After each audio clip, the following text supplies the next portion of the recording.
Hugh, your resume speaks for itself, but I don't know who can speak for your co-stars, your X-Men co-stars, Patrick Stewart and Ian McKellen. I don't know if you...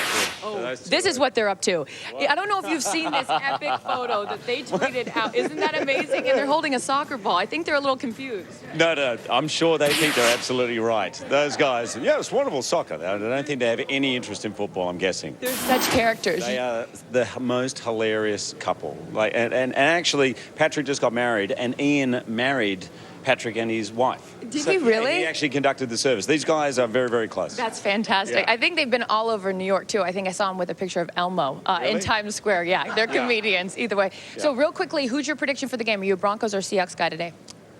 In my heart, I'm kind of hoping that the Broncos win, but I have a feeling the Seahawks are going to pull it out. Hugh Jackman. I'm a Giants fan, so... Okay, that's fair. Michael Strahan, Hall of Fame. We know him around here. Make sure you guys check out Hugh at X-Men Days of Future Past in theaters on May 23rd. Thank you for joining us. So nice to meet you. All the stars. Bill Murray is here. We will talk to him later in the pregame show. And, of course, the boys are ready at MetLife Stadium. They'll pick it up when we come back. You'll hear from Broncos star wideout Wes Welker, and then the multi-talented Chris Myers will explain another blackout or not. It's next.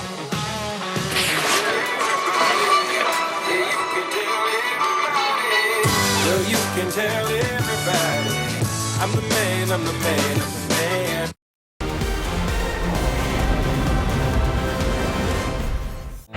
Get ready for the Super Bowl pregame show with Michael Strahan and Carissa Thompson live from the red carpet.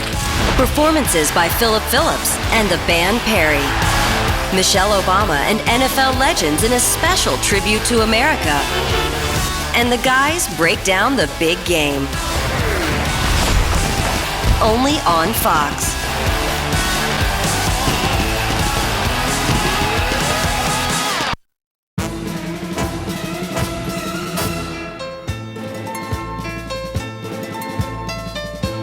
And here he gets the ball, looks to throw it, just slips right out of his hand.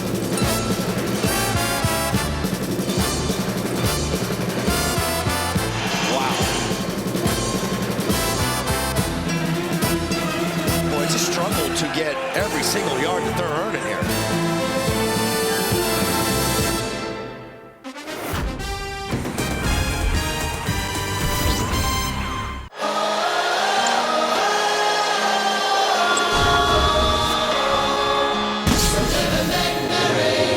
Come on, man, now get up. You got this. Just have fun. Let's go. Just have fun. I want to have fun with that guy. We about to have fun.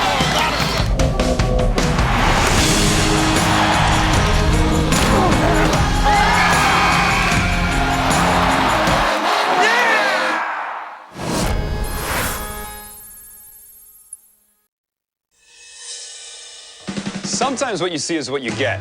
That's not how we like it on Brain Games. Get ready to blow your mind on a whole new season of Brain Games. Only on the National Geographic Channel. Strong do you have to be to survive in such conditions? How resistant do you have to be not to give up? Hold on, Tyler. How brave do you have to be to put your life on the line without the help of modern equipment? It's time to face Ultimate Survival Alaska on National Geographic Channel. Yeah, bring it, hustle up, come on, we're done. Come on, slap some hands, come on. Slap some hands, some butts, that means it's time we're done. Get your big off here, let's go. Come on, come on. Fight through adversity. When something bad happens, okay, can you step up and be a man and...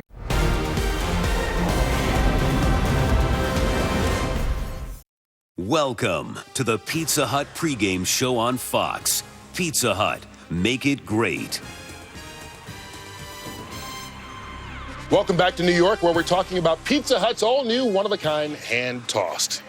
Hey, to prove how great it is, we sent the guys out to talk to real New Yorkers who know what it takes to go for greatness. Howie, what is that? That's greatness, Kurt. This pizza's greatness. Yeah, what he said. Want a little bite, Howie? Okay, then, let's check in on Terry. Well, greatness in New York City. Yeah. You know, you don't seem like a guy that likes toppings. I love these toppings. Is he eating it? Let's go to Cletus. We'll come back to Cletus. I think what Cletus is trying to say is that the lighter crust is awesome. It's covered in buttery goodness, and the cheese is unbelievable. That's what Cletus was trying to say? All right, well, don't take our word for it. Get your own taste of this mind-blowing hand-tossed for just $10. If you don't love it, your next pizza's on Pizza Hut. Go for greatness, people. And we'd like to thank Pizza Hut for being great partners this year. And America, get out there and try some of the all-new hand-tossed pizza. Here is Rob Riggle. There I was, the New Jersey Union of Completely Respectable Business Types Super Bowl party. Everybody was there. Vinny the Hat. You got my money? Vinny No Pants. You see my pants? And Doug the Stereotype. I got my goal. Forget about it. Robbie.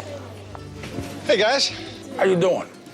Listen, tell the NFL we said thank you for bringing the Super Bowl to New Jersey. I didn't know that was your idea. Now, here's the thing, though. We need another favor. We want Springsteen to perform at halftime. Well, I think Bruno Mars... No. We also want Springsteen to sing the national anthem and replace that Joe Buck guy up in the booth. Couldn't hurt to ask. Exactly. No one needs to get hurt here. Hey, and how come Terry and the boys aren't at the stadium yet? I don't know. Maybe they had trouble getting over the bridge. Hey. No one here knows anything about anyone having any problem getting over the bridge ever. Am I right, fellas? What's the bridge? Oh! Now go home and get your shine box. Bye. Well, we had no trouble getting over the bridge because we took the tunnel, but we are here. And you know what? Despite all the stereotypes, New Jersey, not just about the Sopranos. This is home to Bruce Springsteen, Frank Sinatra, Meryl Streep. It's also where Thomas Edison invented the first incandescent light bulb. And, of course, the lights will shine bright tonight here in Jersey for Super Bowl 48. In less than 2.5 hours, the Broncos and Seahawks will kick things off. Welcome back, or I guess we should say, welcome to this side of the Hudson River. I'm Kurt Menefee. Great to be here in the Garden State. Joined again by Super Bowl champions Howie Long, Michael Strahan, and Jimmy Johnson. You know what? This place is already half full. They say 36,000 people got to this game 3 hours before kickoff. Hey, the weather's the same over here in New Jersey. It's nice.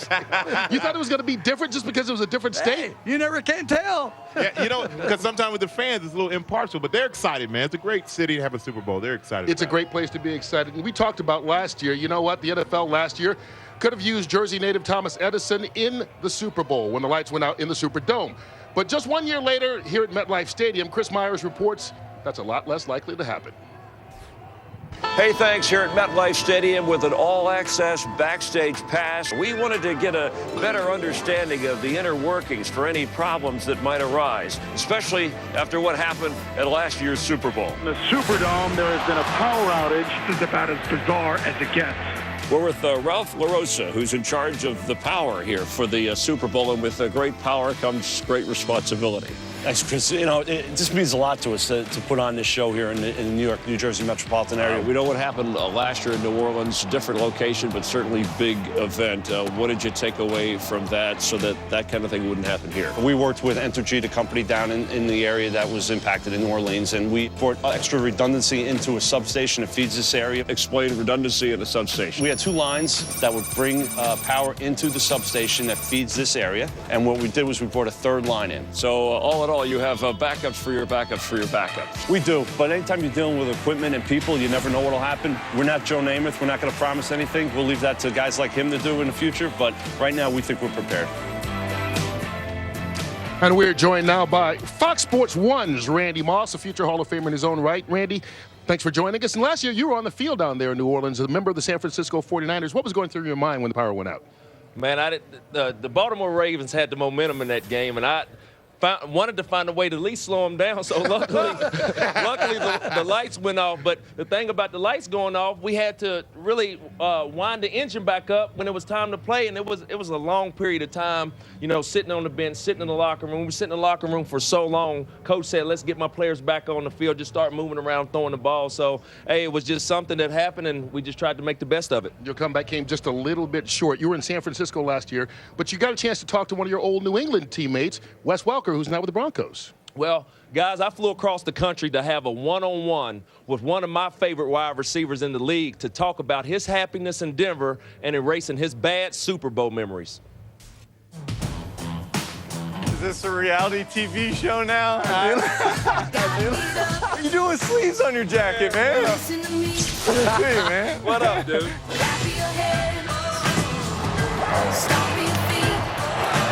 You came here, you know, you wanted to win the Super Bowl, and everybody's like, uh-oh, Wes is in Denver. So take me through the process of just how you were feeling, you know, coming to play with a Peyton Manning. Right. I want to play with a good offense and Right. a good quarterback, and there's two teams I was going to play for. Right. Two offenses I know I could do well in and, and kind of thrive in, and, you know, it's been a great fit for me. You know, between Tom and Peyton, just give me, like, some of their similarities. You know, just letting guys know, like, hey, we're counting on you to make this play and be in this spot at this time and against this coverage and really just making guys smart out there. Diving across the middle, shaking up on the play. Aqib to lead. Wes Welker has made contact when the ball's in the air. This deliberate play by the receiver to take out Aqib. It's one of the worst plays I've seen. You're not a dirty player. That's one thing I want to get out there. Actually, he was my teammate last year. Right. I would never take out even a former teammate friend like that. Right. You know, I just wouldn't do it. I saw a window right here in between Demarius and Talib. And so, you know, at the last second, Talib tried to hit that same window, and we just collided. It was unfortunate, and I never like seeing anybody hurt like that, you know? Well, there's a lot of players out there that try to emulate you, man. You know, because you got a lot of coaches looking for the next Wes Welker. What does it feel like, bro? Trust me, I'd rather be just the one Randy Moss than have to work with this, man. Trust me. I know. There's a lot of, you know, undersized guys and everything like that, and it's, you know, it's been cool to see. But I'm 6'4". You say you what? Yeah, 5'9". No, Wes. Maybe. No, Wes. Maybe. Come on now, give it to me. Just give it to me one time. I'm gonna give you 5'9". Start spreading the news. The Broncos are heading to New York. You know, you're 0-2 in the Super Bowl. Right. Of course, I'm 0-2. Right. Tell me something that you feel that you need to do different to accomplish this goal. It's just, you know, the gravity of it and understanding that everything matters. Every rep in practice leading up to it, every meeting, no stone unturned. Dude, I'm happy for you. I'm proud of you. If or when you win it, man, just send me an invite to the party. That's all I want. Hey, it ain't a party without you, man. Guys, seeing one of my favorite receivers get a chance to get the bad taste of that Super Bowl drop out of his mouth, I hope the third time's a charm.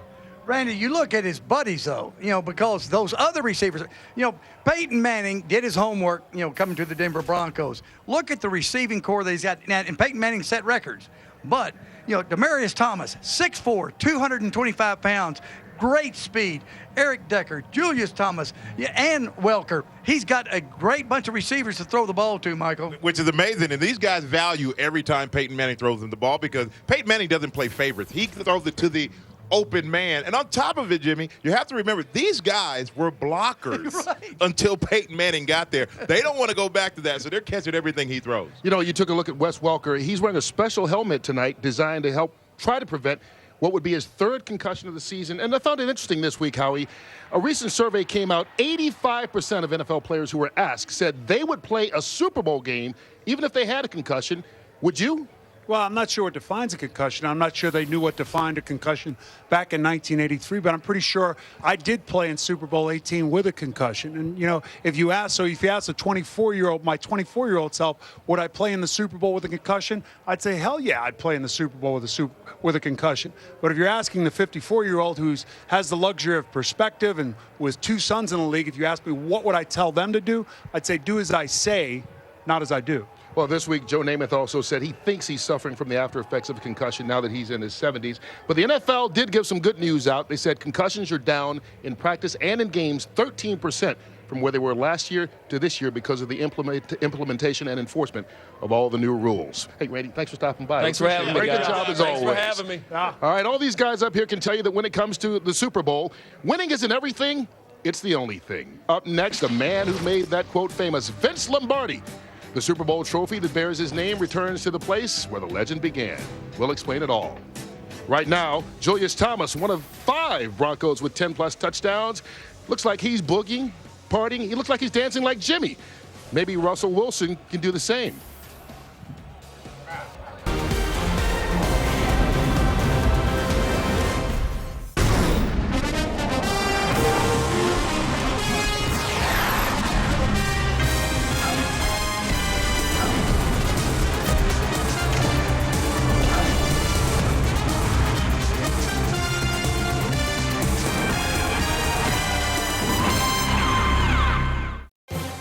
In Super Bowl 47, the Baltimore Ravens scored the game's first 4 touchdowns. Down the middle, touchdown, Ravens! Flacco play action, throws. The game's 2 longest scoring plays belong to Ravens wide receiver Jacoby Jones. Jones makes the catch, he's not touched, bounces up, running at the left hash mark, lunges in. Jones 8 yards deep, brings it out of the end zone. Left hash mark 10, 15, 20, sheds the tackle, 30. He could, he will go all the way, Jacoby Jones. San Francisco battled back. Spins away, and Crabtree will take it in for a touchdown. Kaepernick going to roll to his left, trying to get down the sideline. Kaepernick running to the 10, to the 5, he's in. In the end, a valiant goal line stand proved to be the difference. Incomplete! And for a second time, the Baltimore Ravens are Super Bowl champions of the world.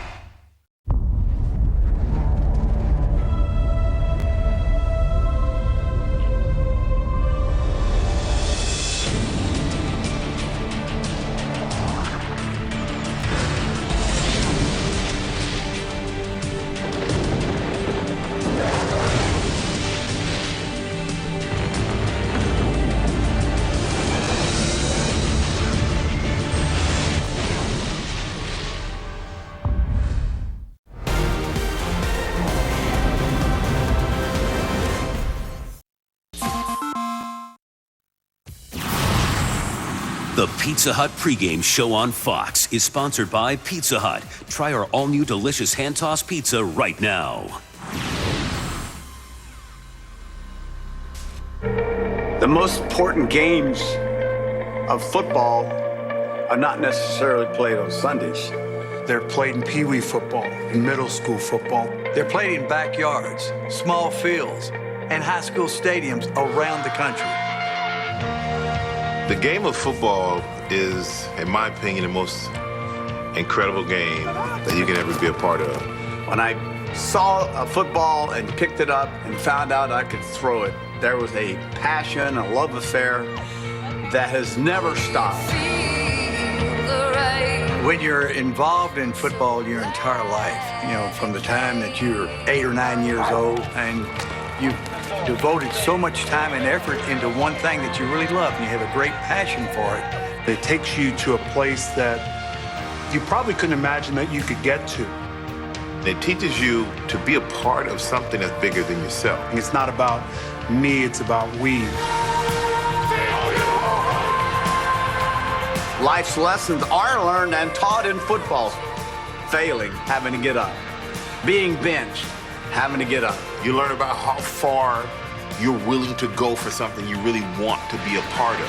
When you can lead or be a part of a team to win a football game, I'm telling you right now, there's no greater feeling in this world.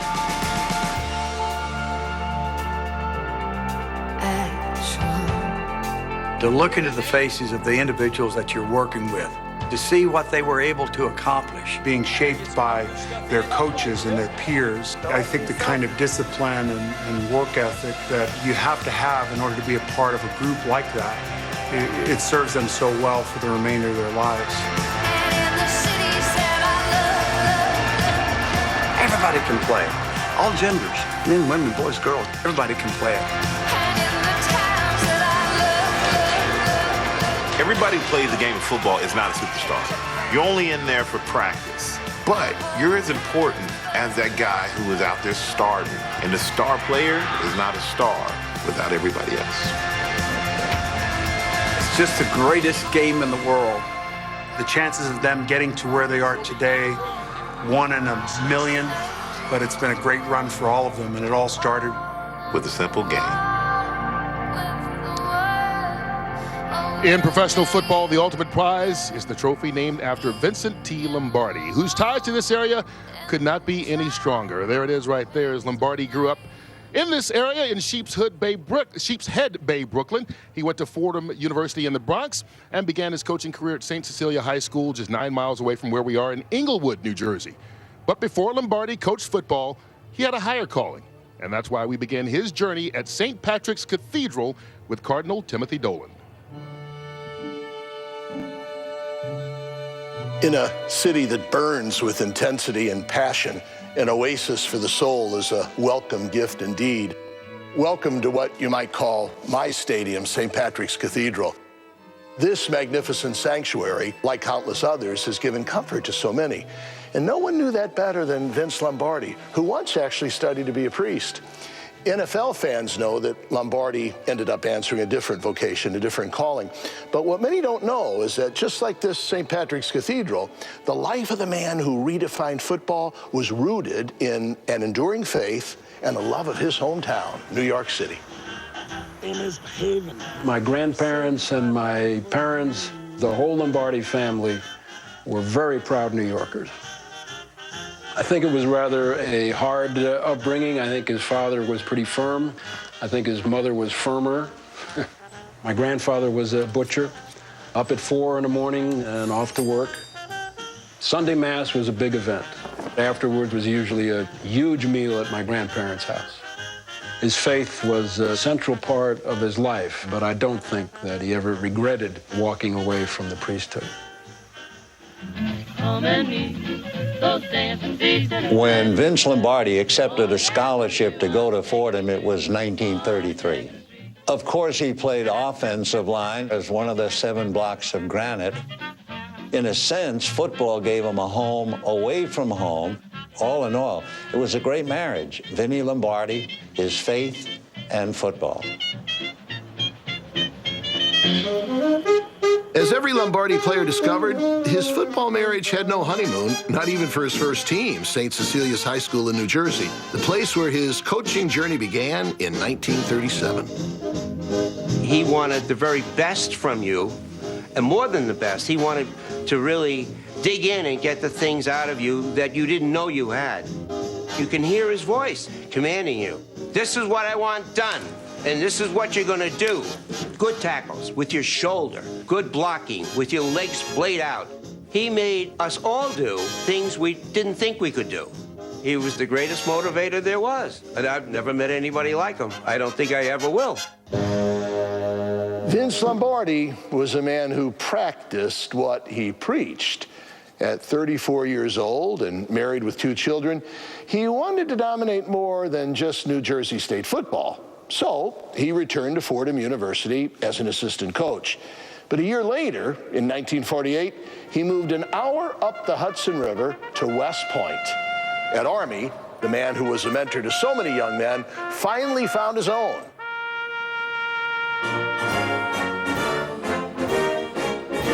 To say I knew that he was going to go on or at all, if anybody knew it, Dad did. My father was Earl Red Blake, coach at West Point, United States Military Academy, Army. There's no question that Dad thought that Vince was one of the finest finds that he could possibly have. Between Dad and Vince, we'd practice over and over and over again, repeat until we do it right. And then we're going to do it some more. In 1954, now certain of his football vision, Lombardi left the academy and headed back to New York. But this time he was headed to the NFL.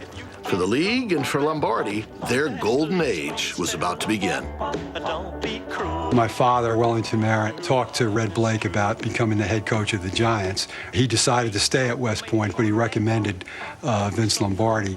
We ended up hiring Lombardi as our offensive coordinator. Teams with Vince as the offensive coordinator, Tom Landry as the defensive coordinator. We became a force to be reckoned with. We won the championship in '56. Just about everybody that ever played for Vince Lombardi will tell you that he made them better football players, and he made them better men. Vince Lombardi completed his mission in Green Bay, leading his Packers to 5 NFL championships and the first 2 Super Bowls.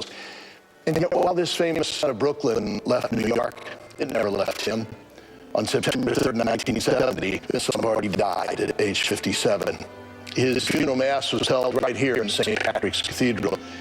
And just 3 days later, the NFL named its greatest prize for a farmer seminarian and altar boy who was a quintessential New Yorker. Vince Lombardi was more than just a football coach. He set a standard for coaches from Pee Wee to the pros. He was a man of great faith, and he was unprejudiced to the point that he said, I didn't have black and white players, they're Packard green. And think about this. In the late 1950s, Vince Lombardi himself went to the restaurants and the establishments around Green Bay and said, listen, you take all of my players, regardless of race. When I think of Vince Lombardi, I think of about a motivator, a disciplinarian, a man of great persistence. Simply, he was the best of the best. A great man and a heck of a coach. Won 5 championships within a 7-year span there in Green Bay. All right. When we come back, we've got a live musical performance from American Idol winner Philip Phillips. And we are just moments away from heading down to Washington, D.C. and the White House, where Fox News' Bill O'Reilly will have a live interview with President Obama. But right now, here's a look at Tama, the Seahawks mascot. Tama, in certain Native American languages, means thunder, which just so happens to be the same name of the Broncos mascot. See, you get that kind of Super Bowl trivia when you watch this show. Hey, whatever language you use, Russell Wilson has been spectacular trying to win a Super Bowl in just his 2nd year in the NFL.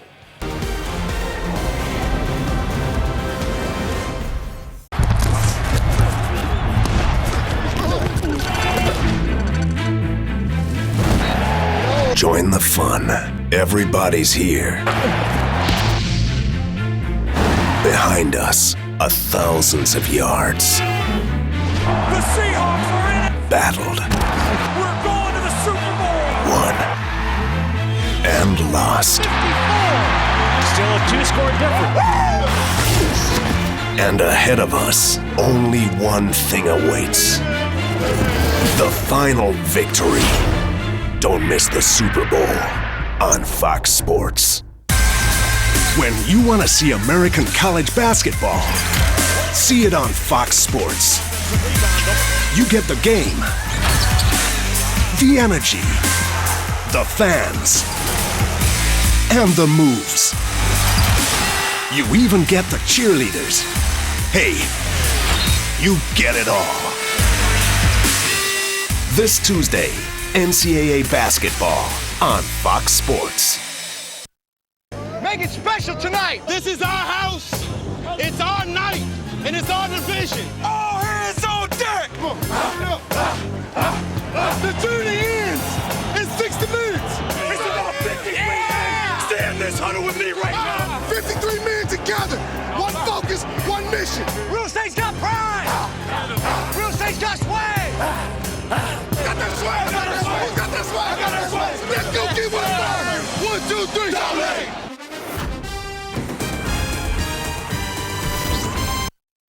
Strippers Cars for Cash continue. You better get down here a bit lively. And there's some new surprises in store, starting with tougher challenges. The noise of it is unbelievable. And rougher climates. But top profit still means pole position, and there's all to play for.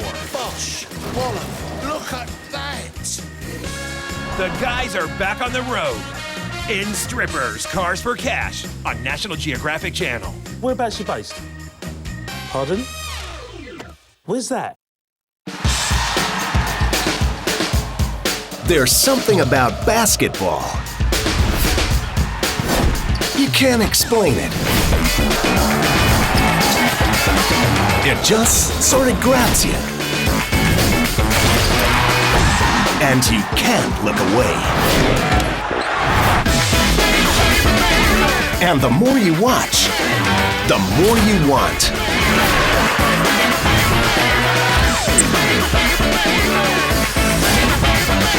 American college basketball. You gotta love it on Fox Sports. Okay. Get to it. Nice ball. Oh, come on, catch it. Just catch it.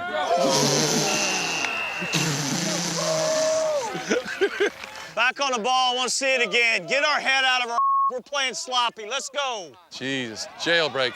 Damn, what are we doing? Way too slow. Are you alive? Yes, sir.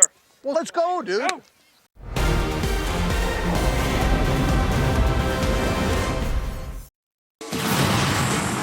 The Pizza Hut pregame show on Fox is sponsored by Pizza Hut. Try our all-new delicious hand-tossed pizza right now. Fox is live, the center of the universe, East Rutherford, New Jersey, on the red carpet, counting it out of the Super Bowl. We got gold medalist Gabby Douglas, and there's Aaron Paul from Breaking Bad to A Need for Speed in theaters March 14th. With Carissa Thompson, Chris Myers, we're on the red carpet. We're glad you're watching the Super Bowl on Fox. And look who's here, Bill Murray, ladies and gentlemen. I appreciate you're going to go watch the game, sit outside? Yes, I prefer to sit outside. And how about the shoes? You going logging later, or what are you? I'm going to do, well, I'm ready to help if there's an emergency. We're all, you know, that's what this country's built on, you know, everyone pitching together. But the only thing that can get cold is your hands and your feet. And if your feet are warm, then everything else is pretty easy. You can always put your hands in your mouth. You'll be okay. Groundhog Day falling on Super Bowl Sunday. What have you done since that movie anyway? In terms of Groundhog Day, I tell people that if you ever get a chance to go to Punxsutawney on Groundhog Day, it's one of the greatest events in the United States of America. It's really fun to go. Well, and the Monuments Men opening soon, and enjoy the game. You don't mind the cold weather, New Jersey game outdoors?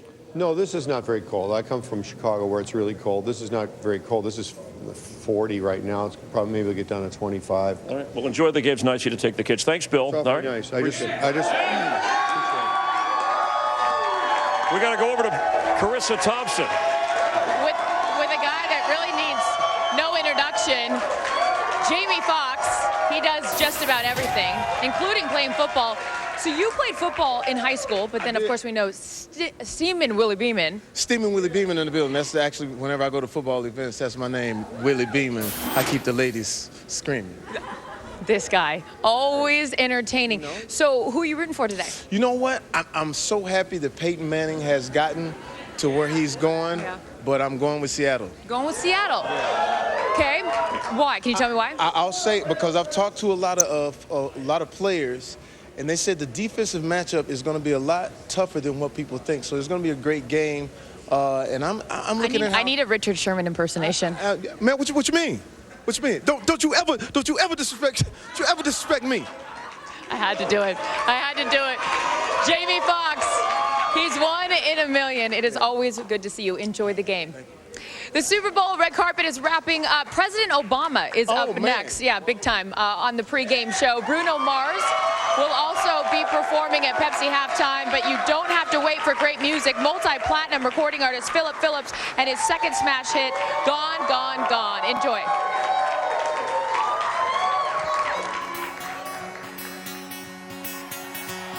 When life leaves you high and dry, I'll be at your door tonight if you need help. If you need help, I'll shut down the city lights. I'll cheat, I'll beg and bribe to make you well, to make you well. When enemies are at your door, I'll carry you away from war. If you need help, if you need help, your hope dangling by a string, I'll share in your suffering to make you well, to make you well. Give me reasons to believe that you would do the same for me. Come on, and I would do it for you. Baby, I'm not moving on. I'll love you long after you're gone. For you, never sleep alone. I'll love you long after you go, and long after you're gone, gone, gone. Come on, no louder. When you fall like a statue, I'm gonna be there to catch you, put you on your feet, you on your feet. And if your well is empty, not a thing will prevent me. Tell me what you need, what do you need? I surrender honestly. You've always done the same for me. Oh, so I will do it for you.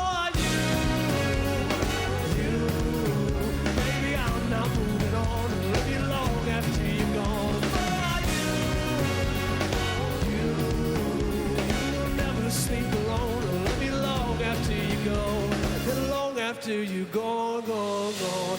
My backbone, my cornerstone. You're my crutch when my legs stop moving. You're my head start, my rugged heart. You're the pulse that I've always needed. Come on, like a drum, baby, don't stop beating. Come on, like a drum, baby, don't stop beating. You look good. Like a drum, baby, don't stop beating. All right, like a drum, my heart never stops beating for you. Yes, sir. Baby, I'm not moving on. I love you long after you're gone. For you will never sleep alone. I love you long after you're gone. For you, baby, I'm not moving on. I love you long after you're gone. For you will never sleep alone. I love you long, long after you go. Like a drum, baby, don't stop beating. Come on now. Like a drum, baby, don't stop beating. Oh, like a drum, baby, don't stop beating. Oh, like a drum, my heart never stops beating for you. And long after you're gone, gone, gone, I'll love you long after you're gone, gone, gone.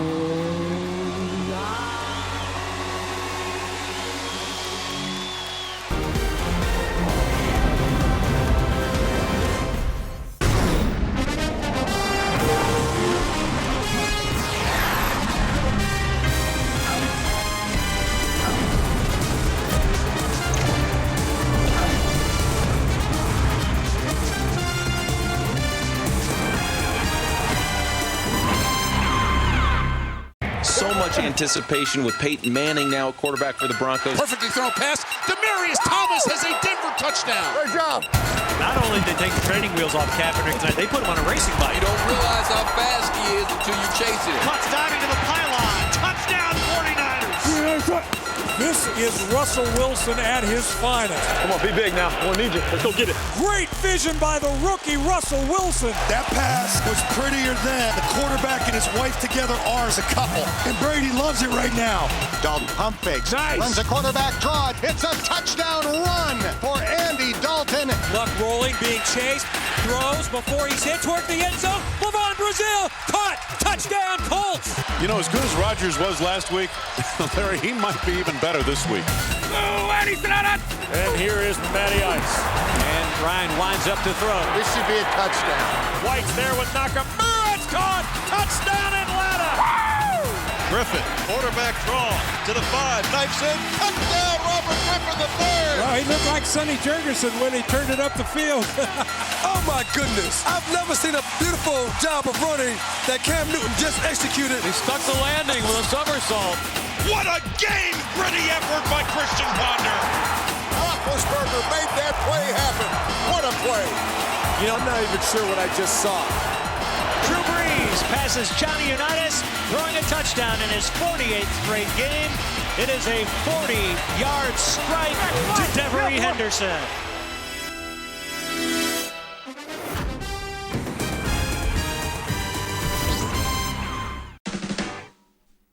Brain Games is back, and this season there's twice as many illusions in games. We'll open new doors to your mind. We'll turn you sideways and throw you completely off balance.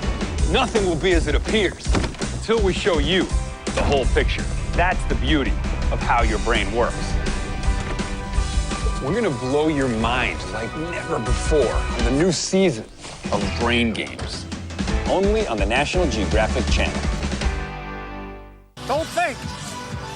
You know it. Let's go. Thinking gets you in trouble. Right now, what I'm seeing here is we're thinking so much, we're getting lined up, but we're not violent. We can practice very average and be very average, or we can practice great and be great, man. You really shouldn't score.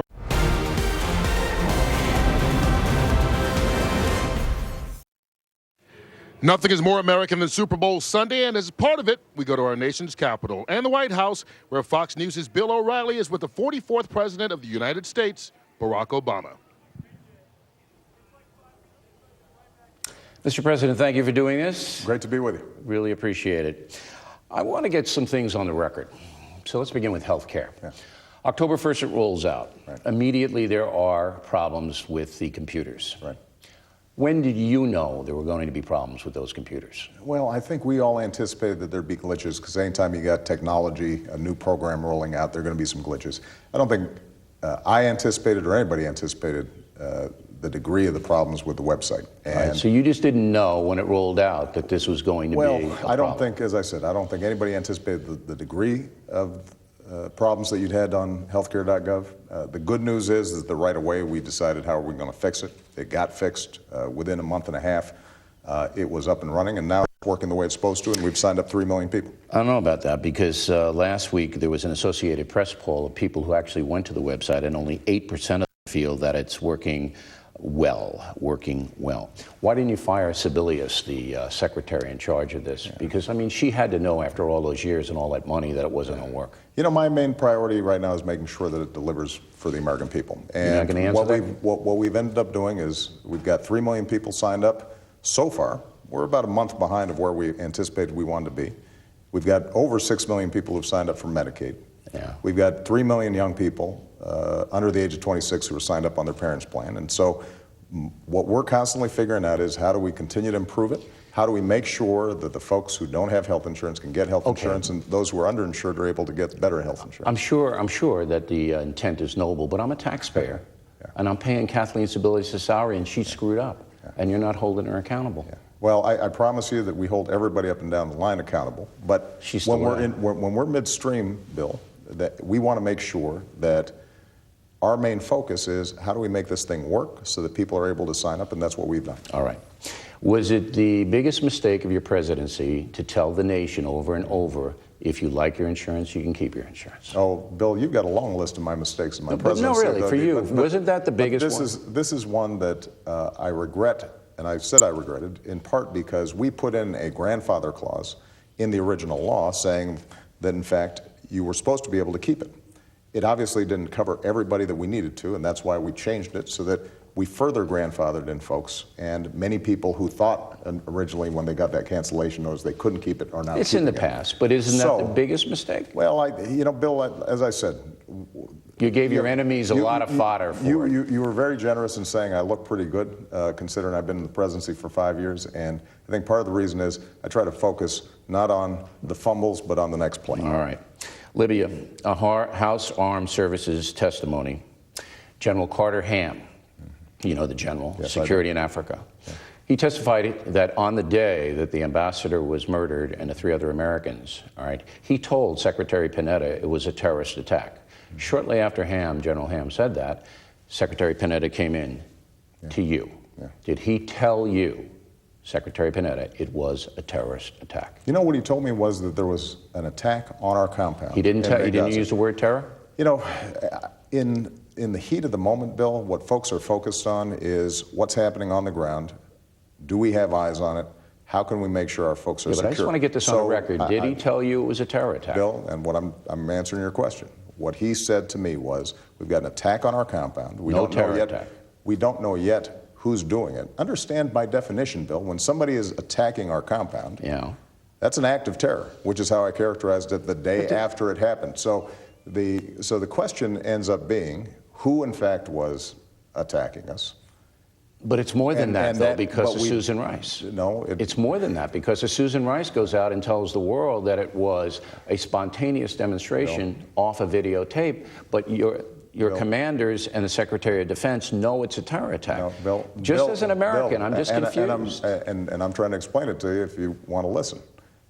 The fact of the matter is that people understood at the time something very dangerous was happening, that we were focused on making sure that we did everything we could to protect them. In the aftermath, what became clear was that the security was lax, that not all the precautions that needed to be taken were taken, and both myself and Secretary Clinton and others indicated as much. But at the moment, when these things happen, Bill, on the other side of the world, it's the fog of war.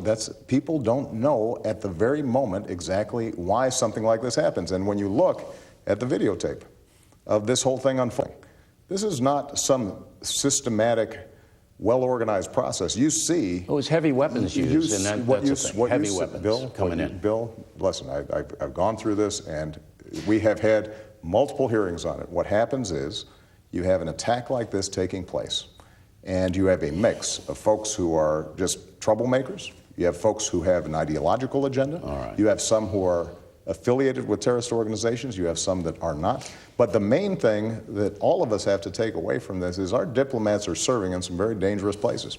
But there's more than that. And we've got to make sure that not only have we implemented all the reforms that were recommended by the independent agency, but we also have to make sure that we understand our folks out there are in a hazardous, dangerous situation. I think everybody understands that, No, Mr. but President. actually, not everybody does, because what ends up happening is we end up creating a political agenda on Absolutely, and something that was my next question. Democrats and Republicans should be unified in trying to figure out how are we going to protect people. I got to get to the IRS, but I just want to say that your detractors believe that you did not tell the world it was a terror attack because your campaign didn't want that out. Bill, That's what they believe. And they believe it because folks like you are telling them that. I'm not telling them that. I'm asking you whether you were told it was a terror attack. And what I'm saying is that is inaccurate.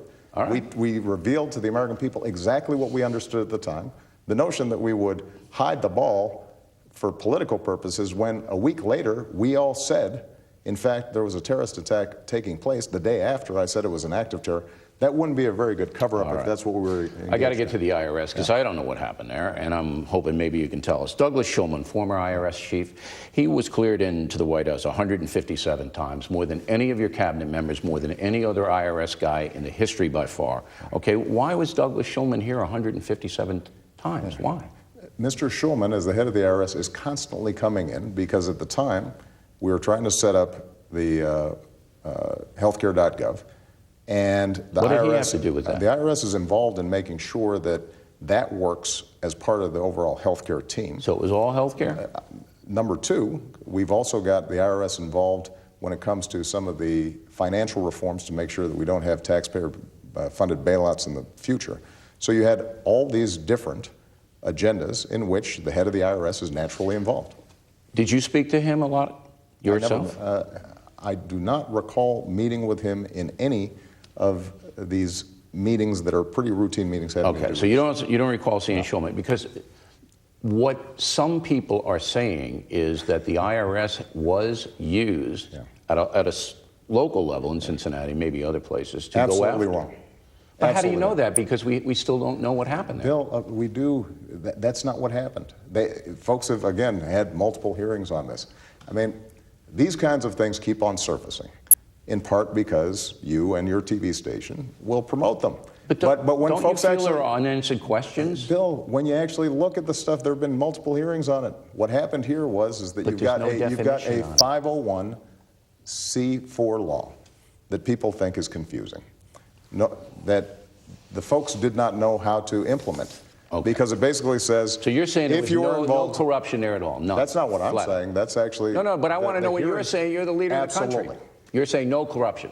No. None? No. There were some boneheaded decisions out of a but local no office. Mass corruption?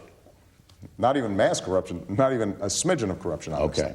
I got a letter from Kathy Lemaster, Fresno, California. I said I would read one letter from the folks, all right? Mr. President, why do you feel it's necessary to fundamentally transform the nation that has afforded you so much opportunity and success? I don't think we have to fundamentally transform the nation. But those are your words. I think that what we have to do is make sure that here in America, if you work hard, you can get ahead. Bill, you and I benefited from this incredible country of ours, in part because there were good jobs out there that paid a good wage, because you had public schools that functioned well, that we could get scholarships if we didn't come from a wealthy family in order to go to college. Right. That, you know, if you worked hard, not only did you have a good job, but you also had decent benefits, decent health care. They're kidding me off. And for a lot of folks, we don't have that. We've got to make sure that we're doing everything we can to expand the middle class and work hard. And people who are working hard can get into the middle class. I know you think maybe we haven't been fair, but I think your heart is in the right place. Prediction for the game. Who's going to win the Super Bowl? I can't make a prediction. I don't know. These guys are too evenly matched. I think it is going to be 24-21, but I don't know who's going to be 24, and I don't know who's going to be 21. Mr. President, thanks very much. I enjoyed it. Thank you. Kurt, back to you. All right, thank you to Bill O'Reilly and President Obama for joining us. When we continue here at MetLife Stadium, we'll get back to football as we get you all set for Super Bowl 48. Marshawn Lynch in a very quiet beast mode, covering his mouth as he enters the stadium. A couple of guys are already on the field, including Richard Sherman, as the Seahawks and Broncos get ready for battle.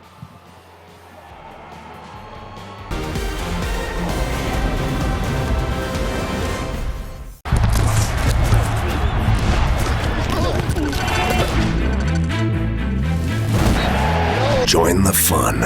Everybody's here. Behind us are thousands of yards. The Seahawks are in it. Battled. We're going to the Super Bowl. Won. And lost. 54. Still a 2-score difference. And ahead of us, only one thing awaits. The final victory. Don't miss the Super Bowl on Fox Sports.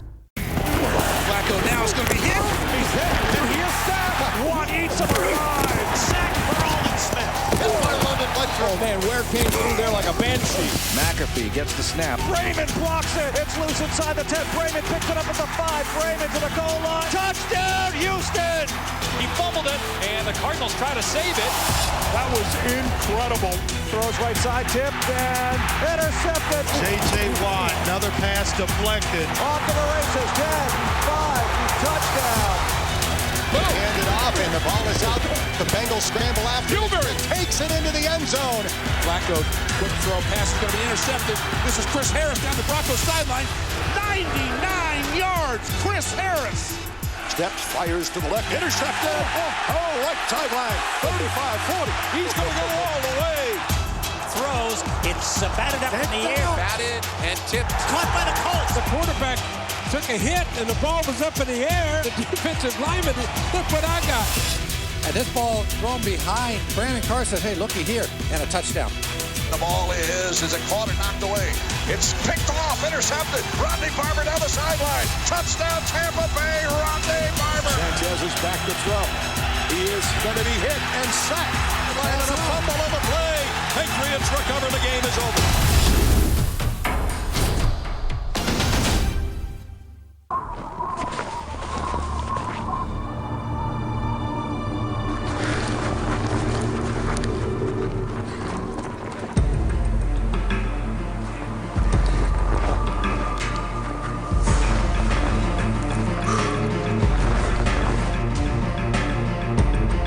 Okay, time's up. We gotta go.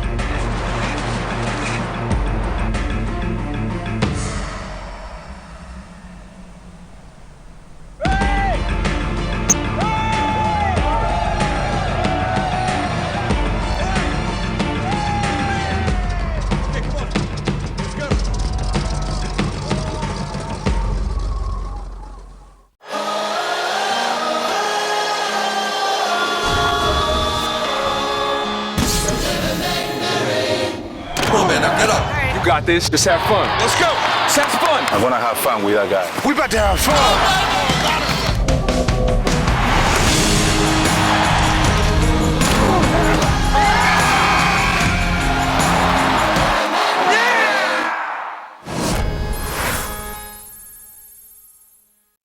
Guard the 50, Ed. Guard the 50. Great job. That man had a plan. Good job. Play the game. Communicate. Communicate.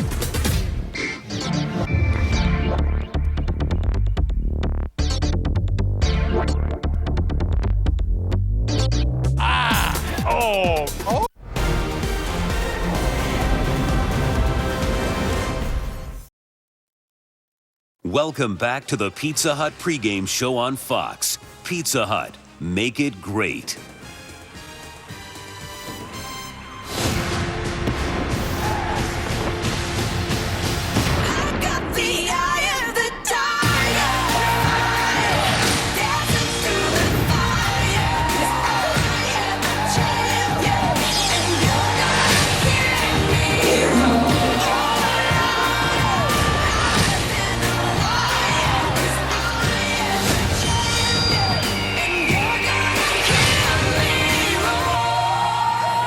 And with that, we welcome you back to Fox's coverage of Super Bowl 48 live at MetLife Stadium. We've been watching pregame warm-ups, and we've seen the Seattle Seahawks, a lot of them out here during warm-ups, and here we are a little bit more than an hour before pregame festivities. Howie, we haven't seen too many Broncos, just a couple. Well, Seattle, I think, is sticking to the formula that got them here. And that's something Pete Carroll stressed throughout the course of the week. Maybe that's the Broncos' mode of operation. We'll find out whether or not it makes a difference. It usually doesn't. Everybody has a different warm-up pattern. But right now, we welcome you back inside our set here at MetLife Stadium. And you may notice, once again, for those of you that joined us late, that Terry Bradshaw is not with us. He is with his family. He lost his father, Bill, on Thursday night. Once again, our love and condolences go out to Terry Bradshaw. Love you, partner. Absolutely. Yes. We Love miss you, him today, TV. too. Meanwhile, we move on. And you know what? It was a very special night for this guy right here. Used to play his games in the old Giant Stadium that once stood right next door, but last night, Canton came a-calling. The ultimate sack artist, New York Giants defensive end, Michael Strahan.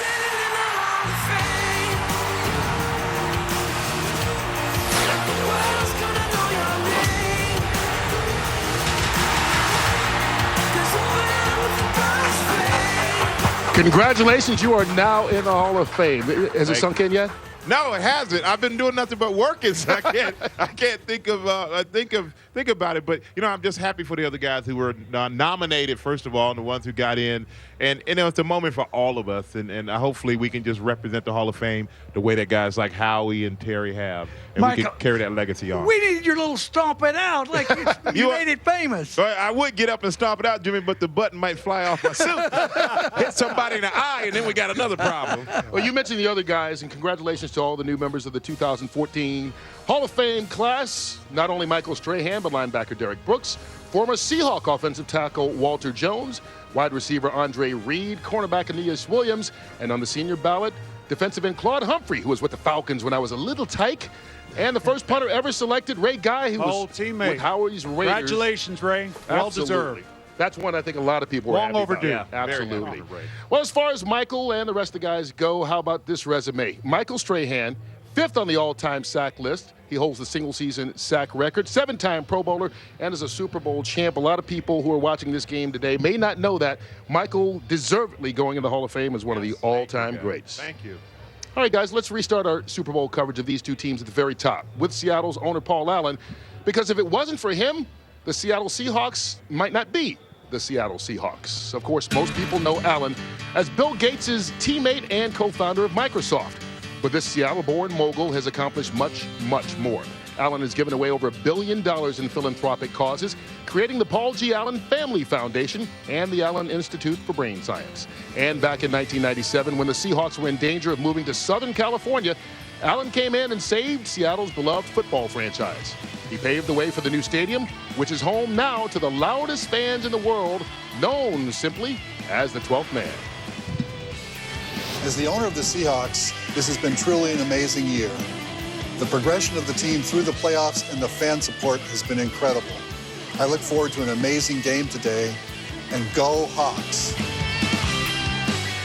And while Paul Allen has certainly given the city of Seattle and the Seahawk fans plenty of support, when it comes to Pete Carroll's NFL coaching career, not a lot of love in his early days. 20 years ago, he was fired by the New York Jets after just one season to make room for Rich Kotite. Then the Patriots got rid of him despite making the playoffs 2 out of 3 years. So it's been a long road, Jimmy. But now Carroll just one win away from his first Super Bowl title and doing it as a head coach. You know, Kurt, a lot of people look at Pete Carroll on the sideline, and I've known him for many, many years. And let me tell you something. This guy is a good football coach. He's not just a rah-rah guy. He is a good football coach. When you were at New England, you won games, you were in the playoffs, never had a losing season. But people said, well, hey, he's not the right guy. Were you misjudged then, and are you a better coach today? Well, first off, I followed one of the great coaches in the history of the game. Bill Parcells had just taken a great run, had rebuilt that whole franchise. They're in the Super Bowl, and I'm thinking I'm going to do better than Bill. Right. What the heck was I thinking, you know? But what did come out of it is I realized that I really couldn't function the way I needed to function as a head coach with other people I had to answer to. The opportunity eventually came up to go to Seattle. And they convinced me that it was going to be one that I could have that kind of decision power and all of that. One of the first things I ever said to John is I want this relationship to be famous. I want us to be famous for how we get along and how we work together. So we set out to become one in our thinking. I wanted to see if we could demonstrate the power of that relationship because I really think it's the way to do it.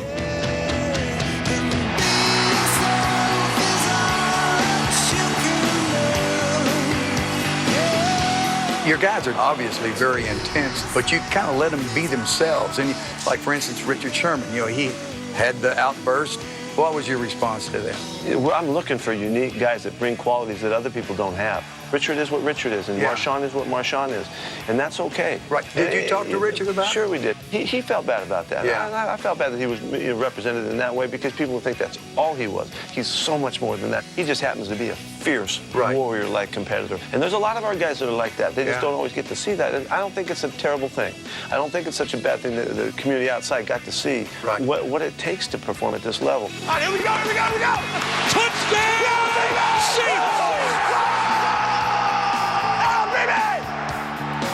People refer to you as a rah-rah coach. Do you think that you're misjudged somewhat? Well, I'd rather have them know the truth. The truth is that we're as fundamentally sound, we're as complete a football team, and the way we coach is, I hope, as good as anybody's ever done it, ever. But they see all the fun and running around having a good time. That's somewhat misleading to why we are where we are and where we've done it over the years. Now, you do know this. If you win this game, you're going to join an elite group of coaches that have won the national championship and the Super Bowl. You do know that now. I know. I'll be proud to be part of that group. I'll be proud to be part of you, brother. Come on.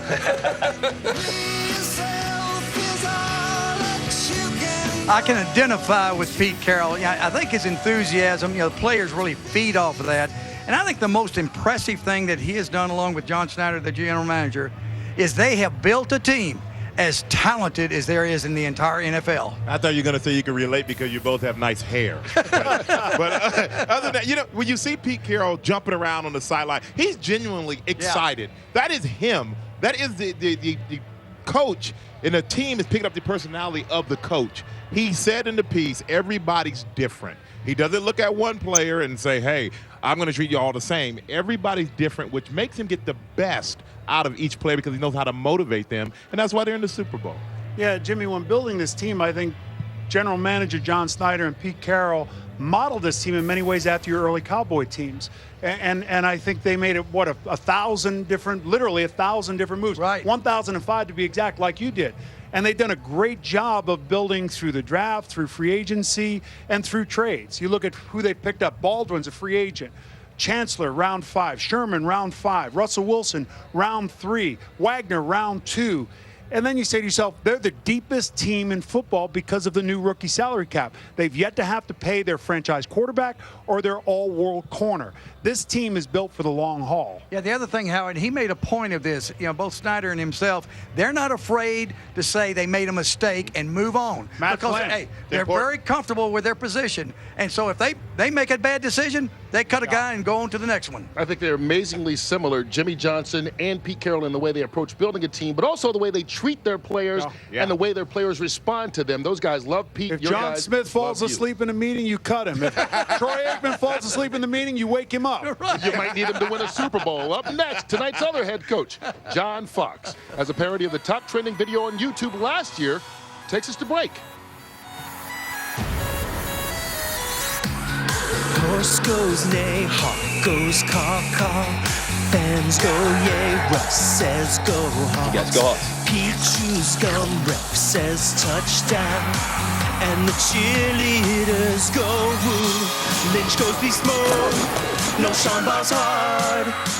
And Peyton goes Omaha. But there's one sound that no one knows. What does John Fox say? Find out next on Fox.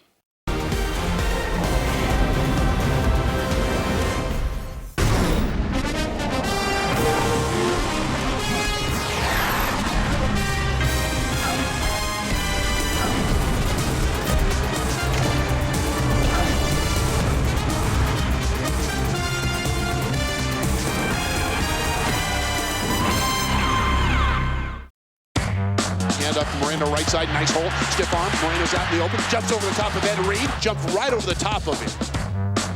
Reggie breaks tackle after tackle. Oh, Oh, what a great effort by Reggie. Breaking tackle, stays on his feet. Running to the left, breaks a tackle, 35-30, open field. Touchdown, Alfred Morris. Got that home run celebration. Finds a little crease left side. CJ on the run at the 45. Dropped his shoulder and accelerated through those two tackles. Great run by CJ Spiller. Throws to the left side, caught by Ballard. 10, 5, he dives for the end zone. Colts win! Colts win! Colts win! He's at the 5. He dives into the end zone. Touchdown! Titans! 15, 10, 5, there he goes! Touchdown! Trent Richardson! Trying to pick a hole, nothing there. And gets another block. He's on the angle! Touchdown! Kansas City! Looks for running room, got a big hole. He's across the 30, there goes Beast Mode. He's gonna run away! They're not gonna catch him! Touchdown! Seahawks! He's run for more than 2,000 yards. He's running back immortality, making him the 7th player in NFL history to run for 2,000 yards. The crowd comes to its feet to salute the best running back in the NFL. Strong do you have to be to survive in such conditions? How resistant do you have to be not to give up? Hold on, Tyler. How brave do you have to be to put your life on the line without the help of modern equipment? It's time to face Ultimate Survival Alaska on National Geographic Channel. Don't think. You know it. Let's go. Thinking gets you in trouble. Right now, what I'm seeing here is we're thinking so much, we're getting lined up, but we're not violent. We can practice very average and be very average, or we can practice great and be great, man. You really shouldn't score there. You know that, right? Because now we got to kick off to them. They could go score.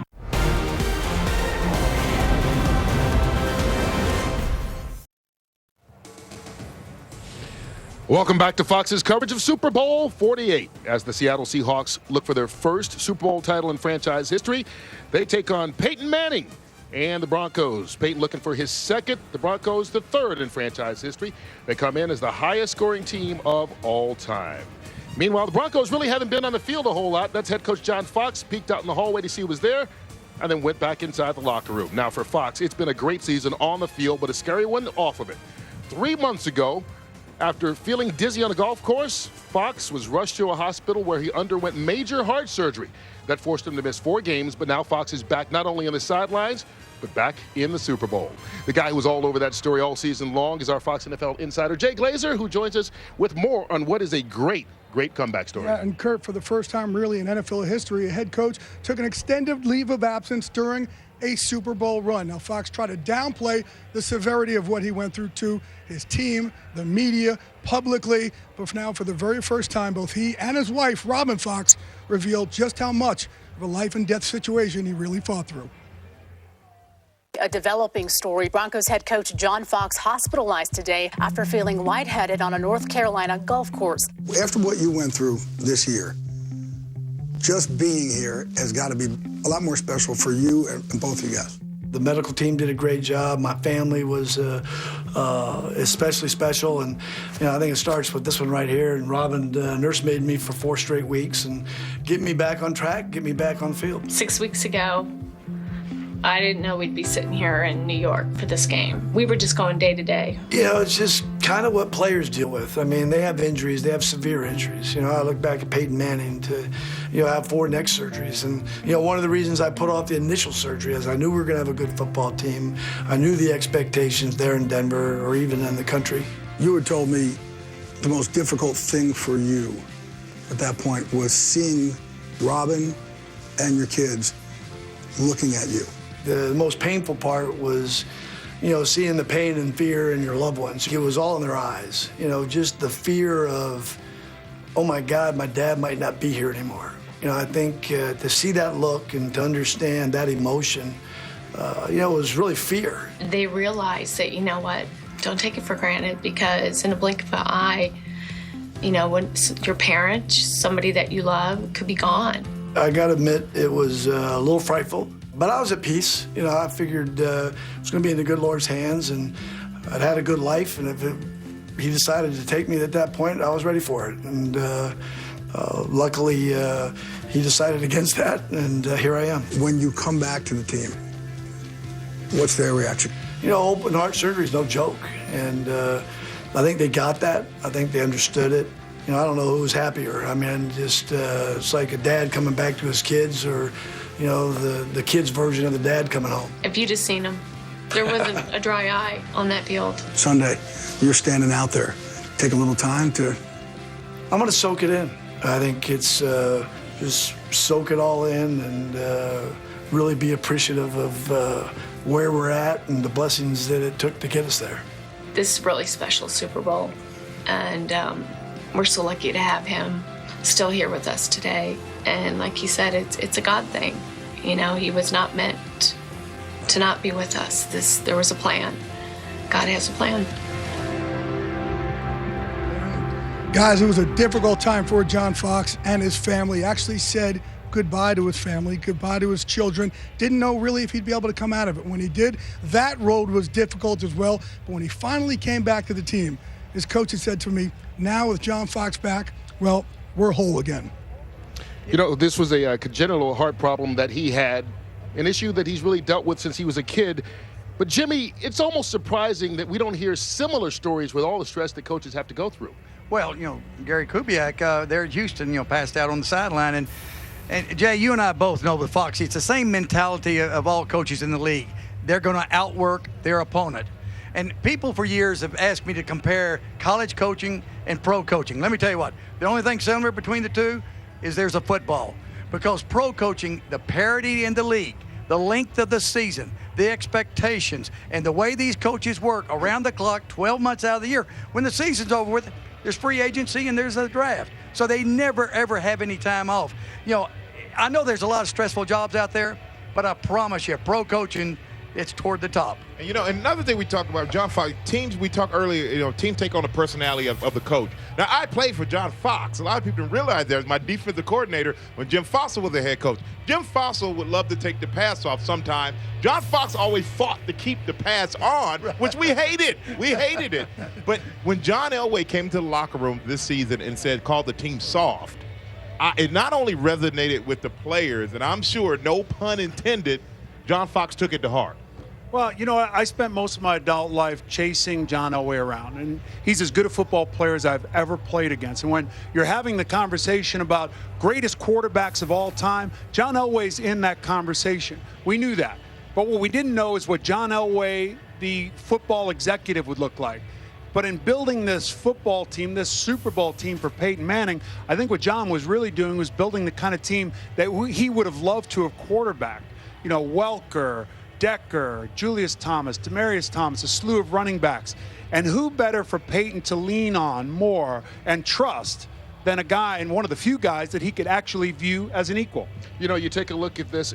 I think Ozzie Smith, deservedly so, gets a lot of credit as being a guy who was a Hall of Fame player and might be as good, if not better, running a franchise, 2 Super Bowl championships with Baltimore. John Elway trying to do that. Yeah. He won a couple of Super Bowls. As a matter of fact, the last time he was on a football field as a quarterback was when the Broncos won the Super Bowl January 5th, 1998. Terry Bradshaw was there with him, handing him the Vince Lombardi Trophy. Tonight, he's hoping to receive the Lombardi Trophy from you, Michael Strahan, as an executive this time, leading the Broncos to a championship. I might just keep it and take it home. All right, Jay is going to go outside and get some more inside information. Maybe while he's out there, he'll talk to Bruno Mars, because Bruno Mars is going to be doing the Pepsi halftime show. Jimmy may dance like he did during the pregame show. You just never know what might happen there. Up next, though, our own Aaron Andrews will meet up with Seattle's Richard Sherman for the first time since the postgame interview heard around the world. Well, I'm the best corner in the game. When you try me with a sorry receiver like Crabtree, that's the result you're going to get. Don't you ever talk about me. And so during pregame warm-ups, look at Sherman. He's practicing in that same corner of the end zone where he made the play that Malcolm Smith, give him some credit, picked off to get the Seahawks here.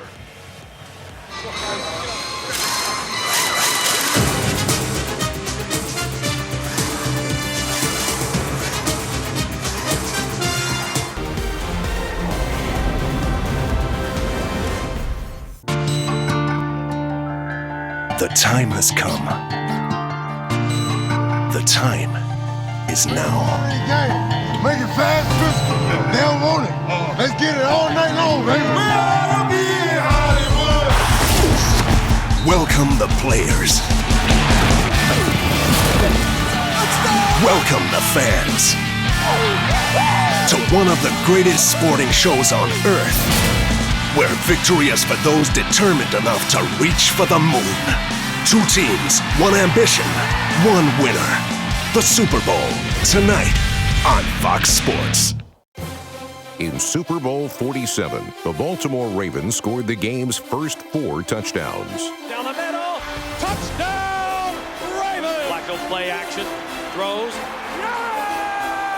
The game's 2 longest scoring plays belong to Ravens wide receiver Jacoby Jones. Jones makes the catch, he's not touched, bounces up, running at the left hash mark, lunges in. Jones 8 yards deep, brings it out of the end zone. Left hash mark 10, 15, 20, shed the tackle, 30. He could, he will go all the way, Jacoby Jones. San Francisco battled back. Spins away, and Crabtree will take it in for a touchdown. Kaepernick going to roll to his left, trying to get down the sideline. Kaepernick running to the 10, to the 5, he's in.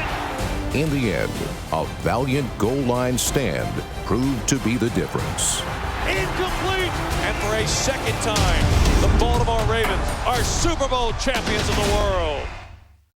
Tomorrow, don't miss American college basketball. Young talent fighting to show their worth in one of the most fast-moving and exciting games around, where sports careers are built win by win, point by point. One of the most explosive sports around. So expect the best. Tomorrow on Fox Sports.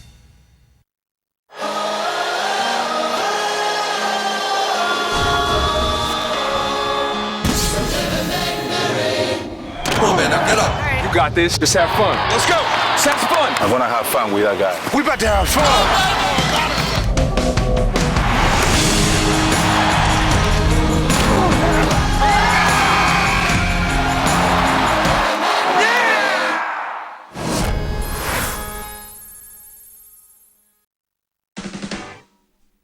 Brain Games is back, and this season there's twice as many illusions in games. We'll open new doors to your mind. We'll turn you sideways and throw you completely off balance. Nothing will be as it appears until we show you the whole picture. That's the beauty of how your brain works. We're gonna blow your mind like never before on the new season of Brain Games, only on the National Geographic Channel. Okay. Get to it. Nice ball. Oh, come on, catch it. Just catch it.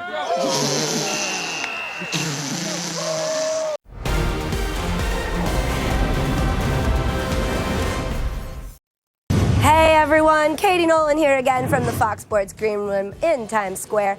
Like I thought, there's going to be lots going on social media today. Let's take a look at some of our favorite posts from the athletes and celebrities on Twitter and Instagram. First up, we've got The Rock. You can see he tweeted this photo. He's got his game face on. He's rooting for Peyton and the Broncos, and he's got a bedazzled football for some reason. Next up, we've got this tweet on Instagram, actually, from Cam Chancellor from the Seahawks. That's him on his way to the game in a Seahawks-colored tie, which is just swag, has swag written all over it.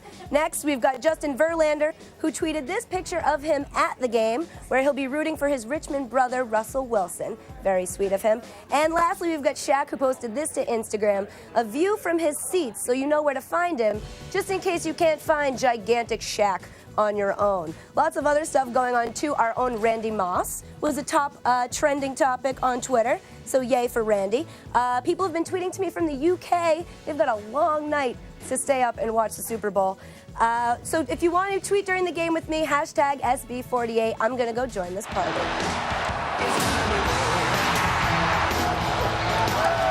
Don't you ever talk about me. Richard Sherman. Richard Sherman. Richard Sherman. Richard Sherman. Richard Sherman was fired up. He went on this sort of nutty rant. Just totally amped. Sherman was a jerk. People really overreacted.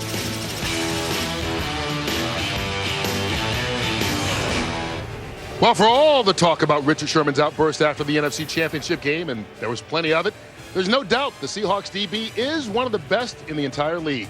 This season, he led the NFL in interceptions, hasn't allowed a single catch in the postseason, and it was his game-clinching tip play that helped land his team in the Super Bowl. For more on the loquacious lockdown corner and Seattle's #1 ranked defense, Erin Andrews joins us now. And Erin, how'd your reunion go with your new BFF? It was fine. It was absolutely fine. And needless to say, it's been a crazy couple of weeks for Richard Sherman and the Seattle Seahawks. Of course, you mentioned that post-game interview that we had after the NFC Championship that caused quite the media storm. I sat down with Richard and his Legion of Boom teammates to talk about all that attention, both negative and positive.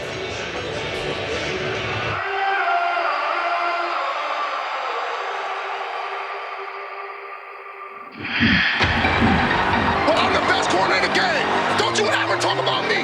So, after our infamous post-game interview now, tell me what your 48 hours were like after that. Yeah, a lot of it was spent celebrating that, man, with my teammates, with my family, and it was really a blessing. I enjoyed every bit of it, and also had a tad bit of, I guess, what people call controversy. Is there anything you would take back from that moment? Just the way I attacked him. When you try me with a sorry receiver like Crabtree, that's the result you're gonna get. You know, I think that was uncalled for, but otherwise, the energy and the passion and everything, I would do all the same, because you can't help that. When you win a huge game and you realize a dream that you've had since you were a small child, it was an awesome moment, though. I thought it was a little bit much. It's Sherm's nature. That's who he is. He's very passionate about this game, and you got to let that guy be himself, and we support him 100%. You got to remember, we just got off the field. It was an emotional win. Obviously had the big play in the game to win it. I think that's what a lot of people don't understand, how emotional this game is. And he gets on the microphone and emotions just fly out. Don't you open your mouth about the best. Some of the things that come out of our mouths or some of the things we do on the field, you can't control them sometimes. It's just the emotion of the game. The persona and the character that you are and the passion that you play with is very much what Legion of Boom is all about. What kind of guy are you on the field? On the field, I'm a guy that plays for his teammates. You know, we feed off one another. That's why it's a legion. It's a vast army. We want to make sure that encompasses the guys that are behind the starters as well, because they're just as good. A lot of people look at that interview and then think that's how he is. You know him better. What kind of guy is he off the field? You know, he's a humble guy. Yeah. People need to understand it's a difference when you between the lines and real life. He does a lot of stuff in the community, and that's why he's so blessed, and all the good fortune is coming his way. I'm a family first, caring person. You know, I'm trying to help as many people as I can. I love helping kids, especially from the inner city, who I feel like are at a disadvantage. I think he's a very selfless person. He's always giving credit to his teammates, always looking out for his teammates, and looking out for his family and friends, anybody around him. Well, I've been appreciative of all the tremendous support I've got from, you know, countless fans, and with the other comments and everything, you know, I just felt sad for them. You know, I felt sad that their minds were so closed off and they were so quick to judge, you know, as if I had made some egregious error and huge mistake. And I think once they go back and really reconcile and consider, geez, what did I just say? Then they'll realize who really lost in this situation. So there was some good that came. I mean, really, these athletes that are telling you, hey, I'm cheering for you. I look up to you. That's probably the best part of it, you know. I mean, and also the support, you know, just understanding so many people support you and so many people are behind you in your corner is really a great feeling. And as you can imagine, when Richard Sherman returned to the locker room after that post-game interview, his phone was abuzz. He gained over 500,000 Twitter followers over the next couple of days. He heard from greats like Hank Aaron and Kobe Bryant. And now, guys, he's back on a huge world stage. We'll see what he can do to make yet another impact. Kurt, that's what you usually get on your phone, right, after a game? Yeah, if he loans me about $499,000, sure, absolutely. You know, I think the good thing is that people over the last couple of weeks have learned a lot more about Richard Sherman. He's not just a talkative guy. Grew up in Compton, 3.9 grade point average at Stanford after scholarship. Working class family. Mother works with disabled kids. His father lost an eye when he was 14, yet has been driving a garbage truck for the last 26 years, refuses to retire.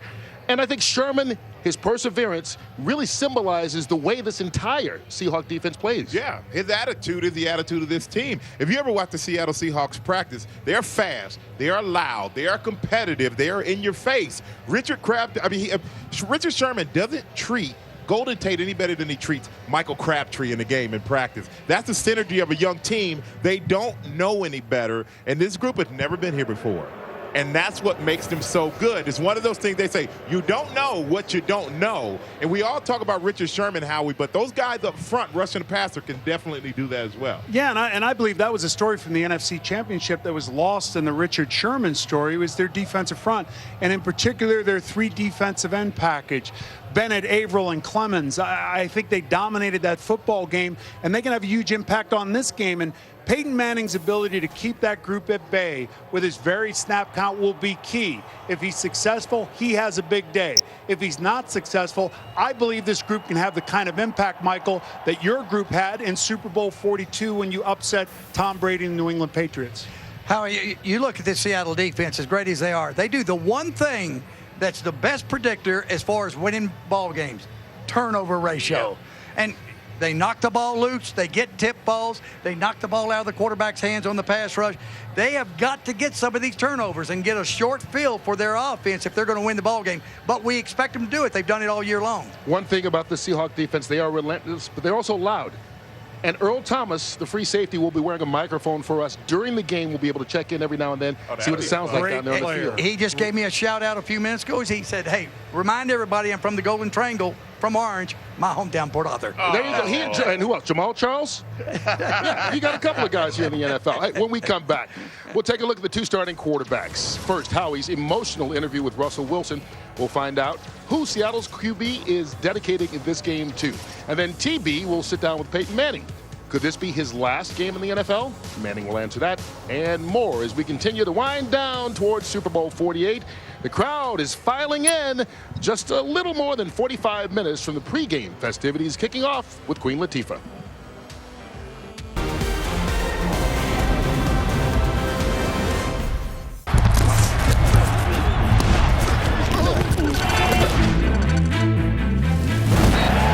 Join the fun. Everybody's here.